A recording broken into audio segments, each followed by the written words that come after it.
Good morning, this is TOI Japan Market Radio, coming to you from Tokyo on Monday, February 16, 2026. I'm your host, and this is your daily briefing on Japanese markets designed specifically for global investors tracking Japan exposure. Let's dive straight into today's session. Thanks for having me. Looking at the broad picture, Japanese equities closed mixed today with some notable divergence across indices. The Nikkei 225 finished at 56,806.41, down 0.238%, while the TOPIX saw a steeper decline, closing at 3,981.0, down 0.773%. Interestingly, the Mothers Index, which tracks smaller growth names, surged 2.703% to 2,280.0, and J-Rights edged higher by 0.345% to 2034.0. On the currency side, dollar-yen traded at 153.321, up 0.327%, so we saw modest yen weakness today.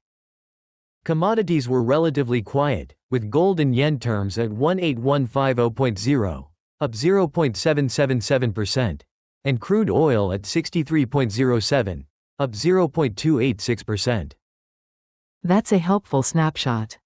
Before we get into the details, I want to flag that today's market tone was very much driven by economic data released this morning. Let's start with the headline that caught everyone's attention: Japan narrowly avoided slipping into a technical recession. Can you walk us through what that actually means for investors? Absolutely. So a technical recession is defined as 2 consecutive quarters of negative GDP growth. Japan came very close to that threshold, but the latest quarter showed just enough positive growth to avoid that label. Now, while avoiding recession sounds like good news on the surface, the reality is that the margin was extremely thin, and the overall growth figures were quite weak.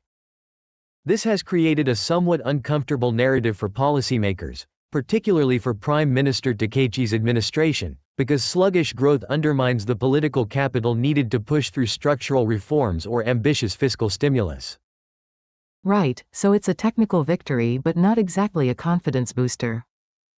What does this mean practically for the 3 key areas our listeners care about: Japanese equities, the yen, and yields? Let's start with equities. Weak growth typically translates into lower corporate earnings expectations, especially for cyclical stocks that are sensitive to domestic demand.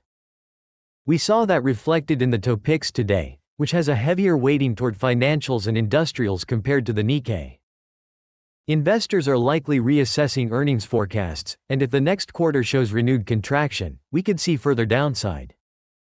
That said, defensive sectors and exporters with dollar earnings may hold up better, which might explain the relatively modest decline in the Nikkei. And on the currency side, how should we think about the yen in this context? It's a bit of a mixed picture.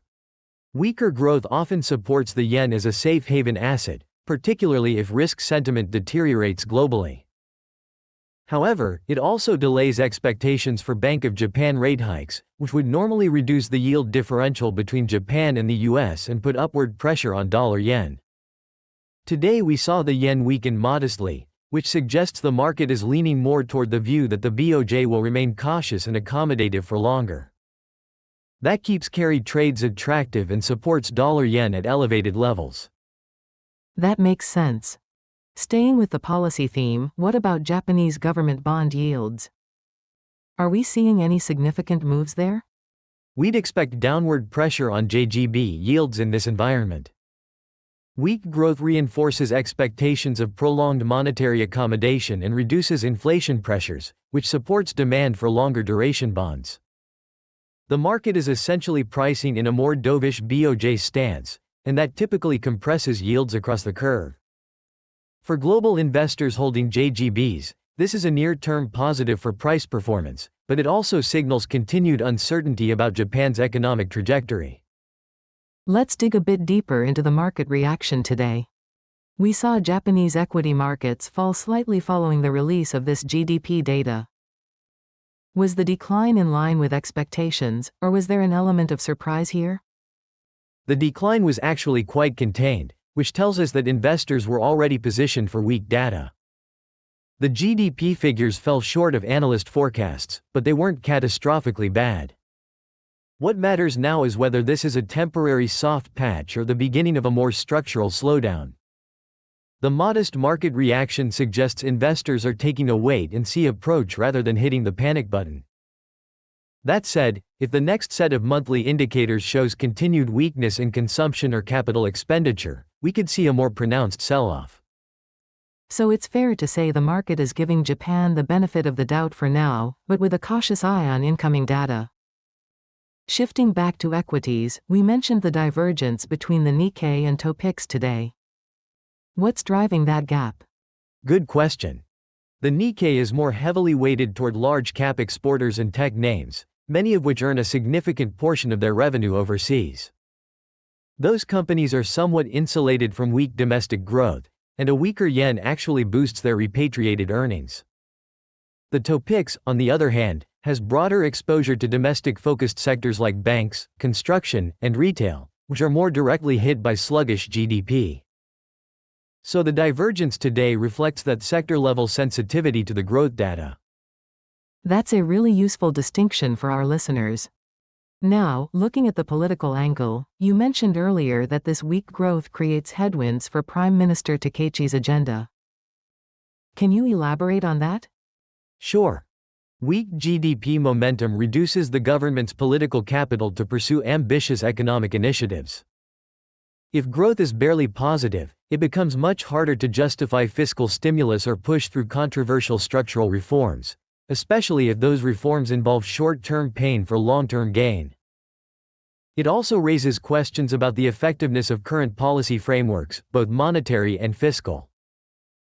Japan is still grappling with deflation risks, demographic decline, and the need for productivity improvements, and weak growth data suggests those challenges aren't being adequately addressed.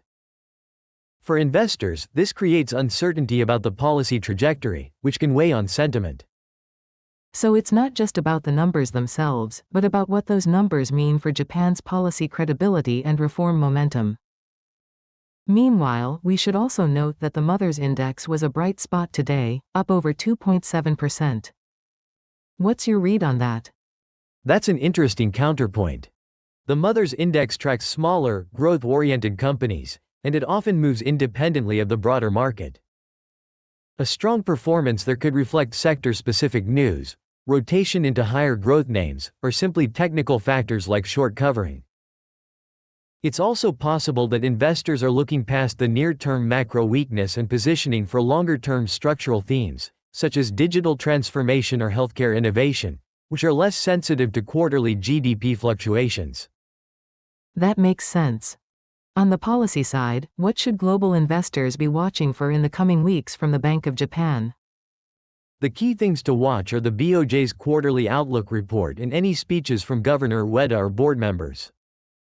Given today's weak growth data, the market will be very focused on whether the BOJ adjusts its growth and inflation forecasts, and whether it signals any change to the timing of policy normalization.